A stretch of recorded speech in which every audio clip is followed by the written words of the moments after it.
This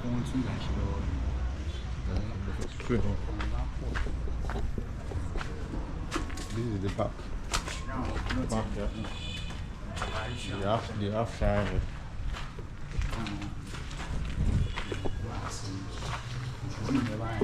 This is the front.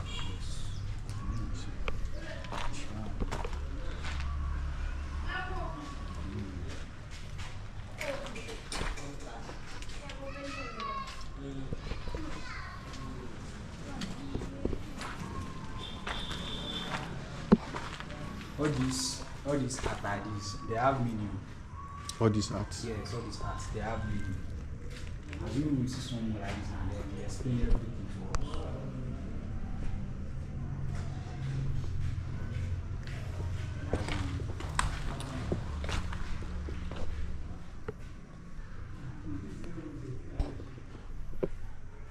I haven't captured the arts.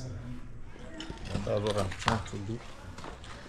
At least you can't be able to go inside. Just trying to show you guys something for you to see.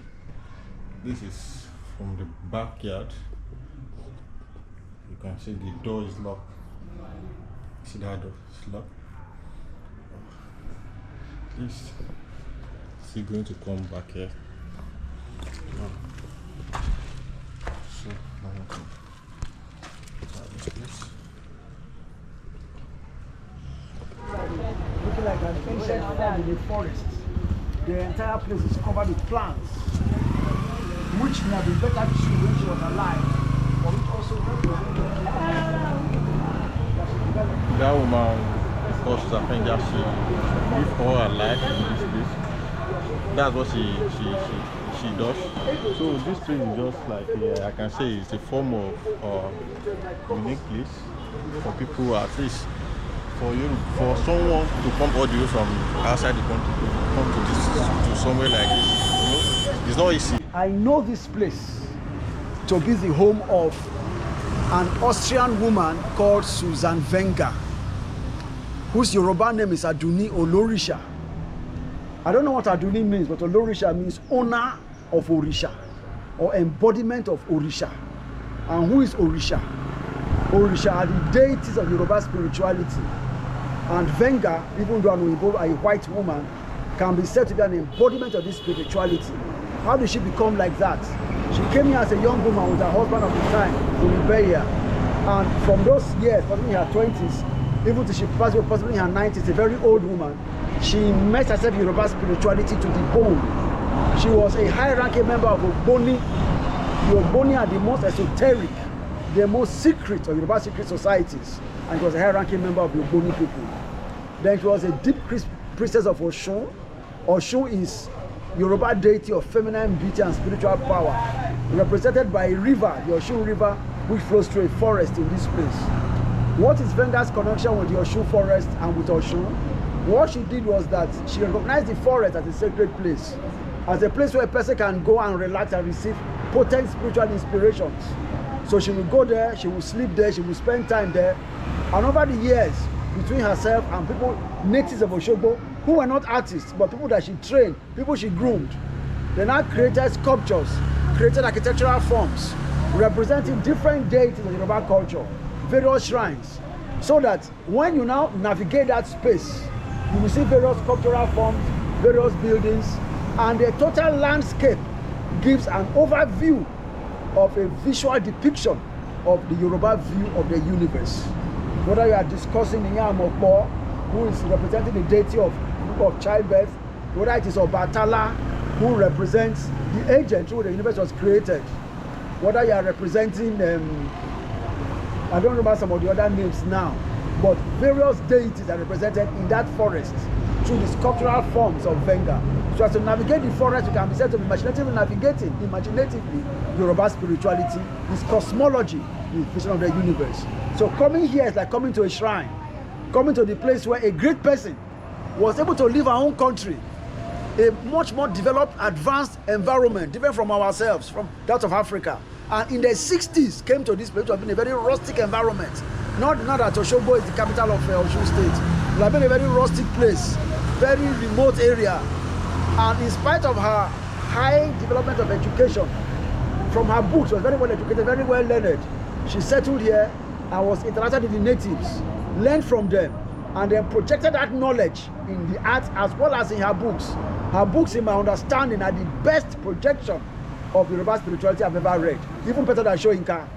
Soyinka is one of Africa's, one of the world's greatest writers. Soyinka is one of the best projectors of Yoruba spirituality, being a Yoruba man who grew up in Yoruba land and spent most of his life in Nigeria. But in his own case, he was an academic.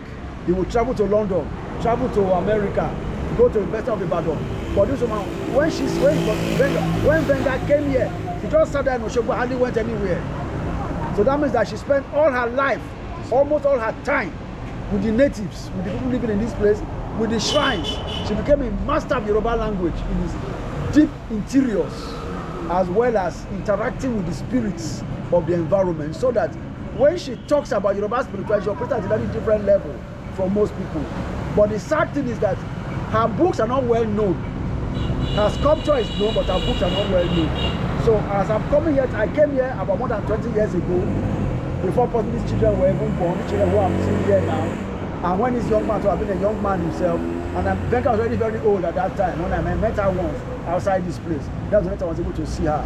So in coming here, and I'm coming for a conference, to be part of that conference. So I'm privileged to be in this kind of place, to be in the place where a great spiritual master was also walked on this same ground that I too am walking on. Also breathed the air of this place, so that I too, by the grace of God, can also take within myself the inspiration of such an adept in the spiritual arts.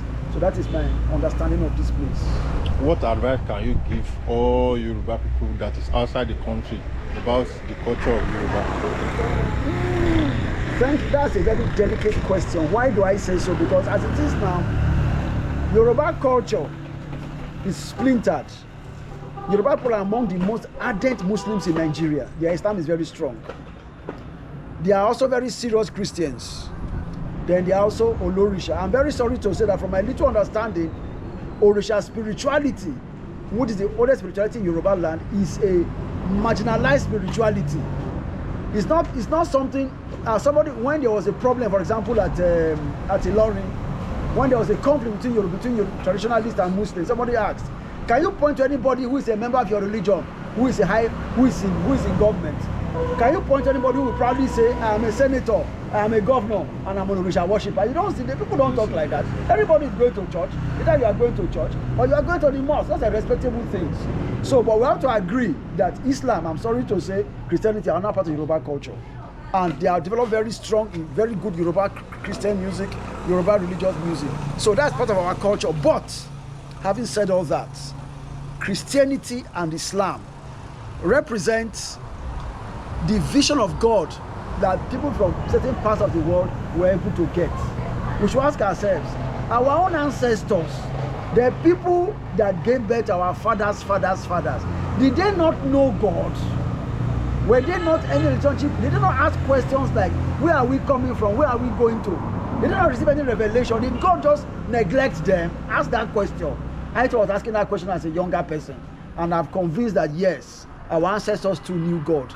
That people like Oromila, people like Oduduwa, people like Orishanla, Obatala, even though they may not be historically recognized, the way you can know this is the year that Muhammad was born.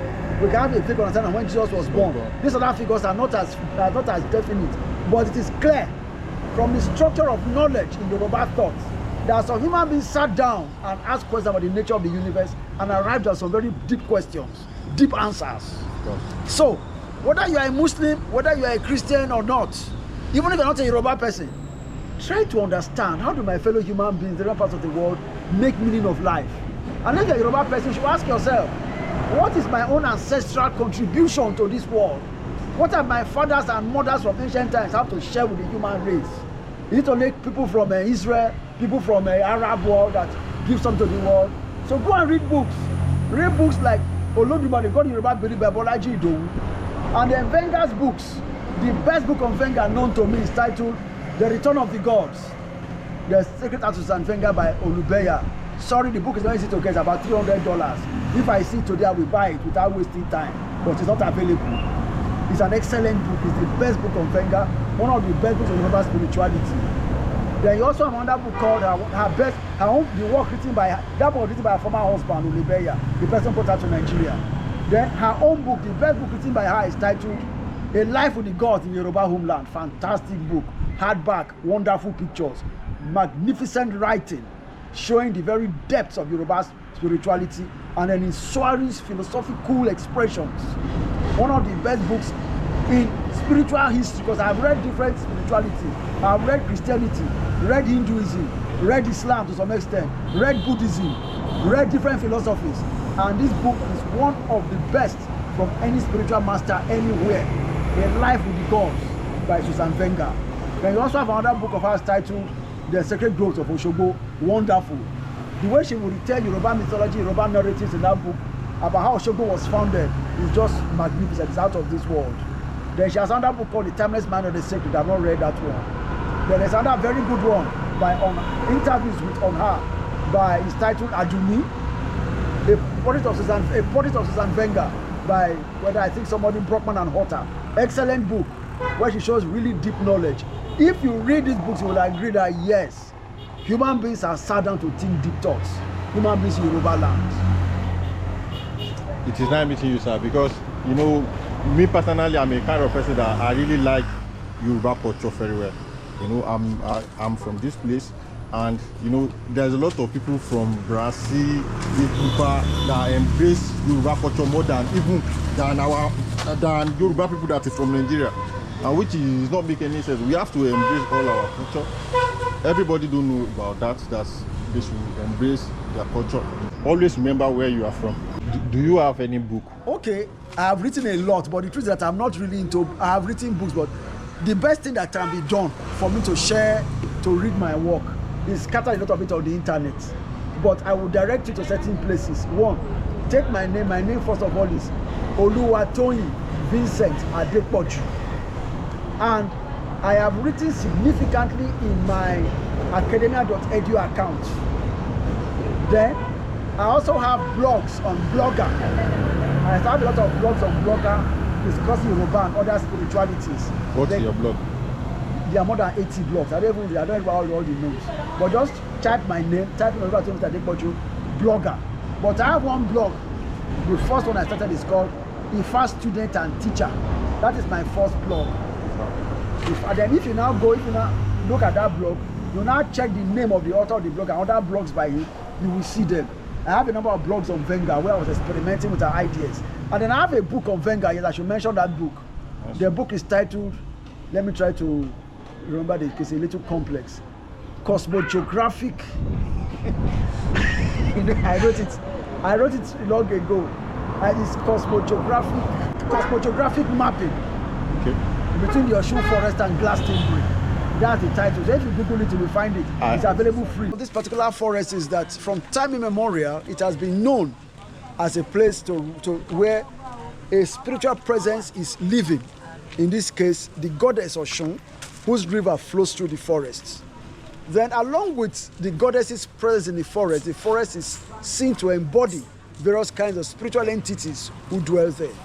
And what Wenger, Susanne Wenger, Adunni Olorisha, and her colleagues achieved is to try to preserve this place so that people will not cut down trees, they will not kill animals, they will not kill fish, they will keep the place pristine, build beautiful structures to demonstrate its holiness, its value for humanity beyond its utilitarian significance as something you can cut tree and go and make for carpentry and make chairs and tables in your house. No, that's not what this kind of tree is here for. The trees in this place are means of communing with the spiritual world and ultimately with the creator of the universe. Now look at this beautiful sculpture, look at this beautiful work here.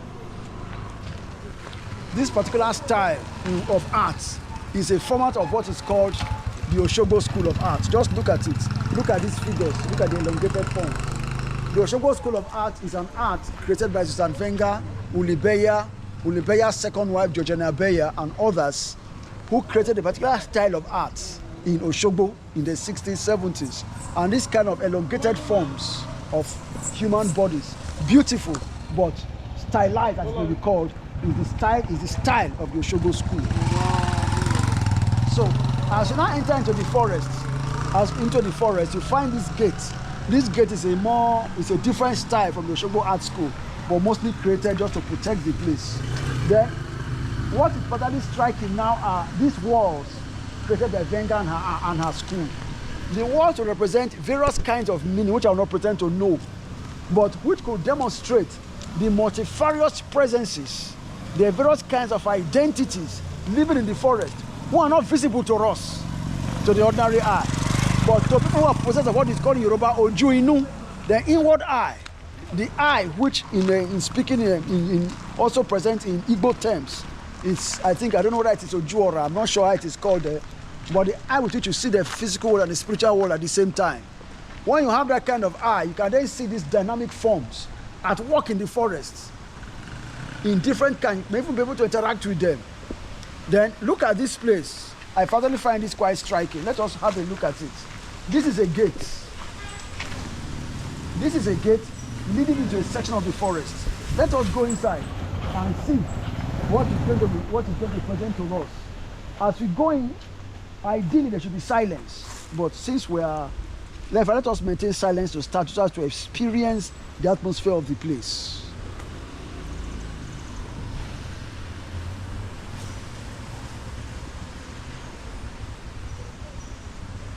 When you enter this kind of place, you are shut off to some extent from the busyness of the road where vehicles are coming and going. You can then experience the calm, the quiet majesty of the space. You can enjoy the glory of majestic trees like that one. And then as you go further, you find a very simple pair of sculptures, a man and a woman who mark this space. And in front of them, there is a sacrifice of a cow. Of a cow and what is that thing on top of it? Okay, and kola nuts. What this implies is that these sculptures represent spiritual entities, non-entities that transcend the physical world, that transcends physical form, but can be represented in physical terms. Possibly, they may stand for Orisha Nla and his wife. I don't remember his wife's name.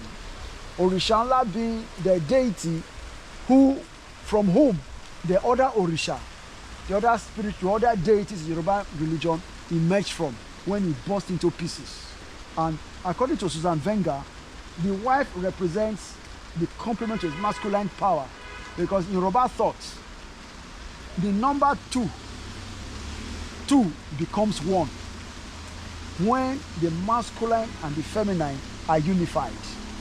This idea is best expressed in Ogboni sculpture, in Ogboni, where you will see a naked man and a naked woman held together by a chain. Why are they naked? As these people are naked. It is through this nakedness we came into the world. As it is said in a particular chant, that we celebrate our ancestors and what they use in giving birth to us. Those faculties which they gave birth to us, his sexual organ, our own sexual organ, without them, we shall not be standing here. The human race cannot be perpetuated. So, what is being protected here is not an expression of pornography. It's not an expression of erotic titillation. No, it's a salutation to the principle of biology, biological genesis, through which the human race is sustained, are represented by these majestic figures: a woman and her breasts, a man holding his hands out in supplication, as if entreating for assistance from divine help.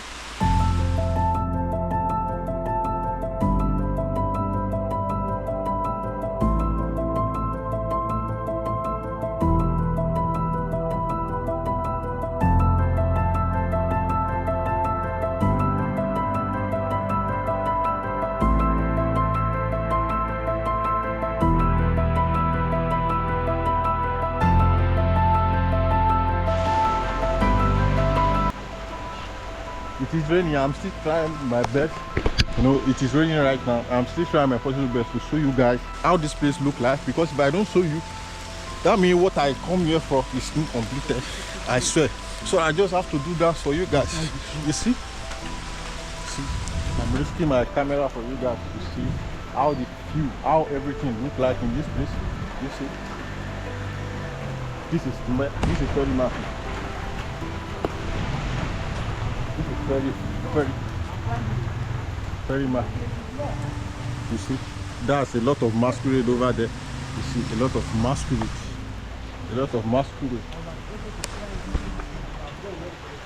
A lot of masquerade. But it's possible to climb over. And then we try.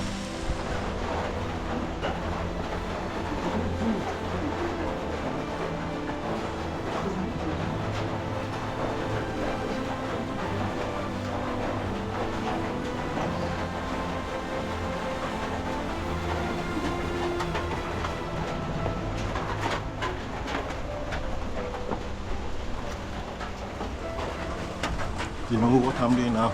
Just try to explore this place, show you guys how everything look like. You see? See? All this thing is very massive. This is what is here.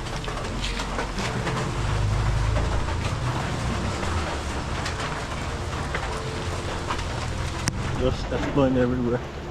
Showing you how it looks like. All these things.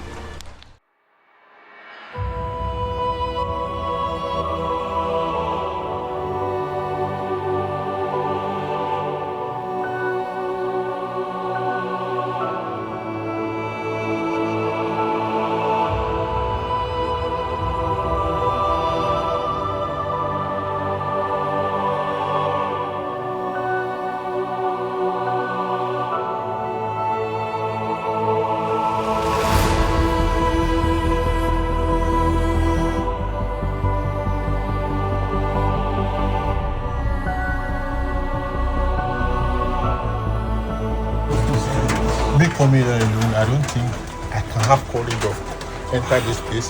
But you know, when you are two people or one and two people, you are going to have courage of doing different kind of things. I'm very glad. I think for me to be here today, seeing all these things inside, it's a very opportunity for me. Great opportunity. This is massive. Bro, you go better now. I don't know. This is the house. It's not for everybody to proceed. But there's something there. That this thing there is not by chance. Because come and tell us about it now. What is your book here? Why do you think it's doing it? That's cool enough. So that could not have meaning. I don't really know what it means, or, you know, but we can't just enter because for us to see cool not here, I think before they enter here, they need to do one satisfied before they are going to enter. You see? So we fed free. We didn't see anything here. We didn't see anything here. But this place, we see something. Just we don't want to enter without no totality they do. You want to respect what they are doing in the place. Exactly. And the sign of the place. If we see something like this, we are not going to enter. We won't enter. So but this one was left. Without But anything. even then, the way the place is inside, it will respect yourself.